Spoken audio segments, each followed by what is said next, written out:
আসসালামু আলাইকুম। সারা দেশ যখন তাপ প্রবাহে পড়ছে তখন বসে নেই খেটে খাওয়া মানুষগুলো। আর এই খেটে খাওয়া মানুষদের পাশে আমি এক আল্লাহর পাপী বান্দা। ভালো কাজ করতে বেশি টাকা পয়সার প্রয়োজন হয় না, অল্পতেও মানুষকে যে খুশি করা যায় সেটা আজ এই ভিডিওর মাধ্যমে তুলে ধরব। আমরা যে প্রজেক্টটিতে কাজ করে যাচ্ছি, এই প্রজেক্টে বর্তমান তাপমাত্রা হচ্ছে 40 ডিগ্রি সেলসিয়াস, যেটা সারা দেশে অনেক বিরল। সিঙ্গাপুর যাওয়ার জন্য আগ্রহী সকল টিআইজি এবং এমআইজি ওয়েল্ডার ভাইদেরকে বলা হচ্ছে তাড়াতাড়ি আমাদের সাথে যোগাযোগ করুন। মে মাসের 2 তারিখ 3 তারিখ আমাদের এই সৈয়দপুর প্রজেক্টে ইন্টারভিউ নেওয়া হবে। জীবনযুদ্ধে আমরা সবাই সৈনিক, যেহেতু পরিবারের হালটা আমাদের মাঝে। পরিবারের মানুষগুলো কেমনে চলবে, কেমনে পরিবারের আয় রোজগার বাড়বে এবং দারিদ্রতার গাড়ে চেপে বসার কারণে আমরা সবাই আজ পরিশ্রমী শ্রমিক।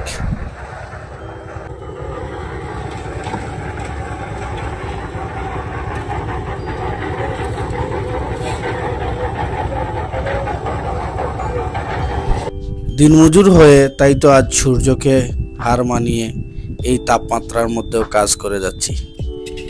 এখানে সকলেরই কোনো চাহিদা নেই যে একটু ঠান্ডা এসির বাতাস খাবে বা ঠান্ডা একটু পরিবেশে বসবে, কারো এই চাহিদা নেই। দিন শেষে সবারই পেটের খিদা নিবারণ করার জন্য টাকার প্রয়োজন। তাই তো টাকার জন্য ছুটে আসছি এখানে এই পরিশ্রমের কাজে।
Ya, bangun tuan dulu.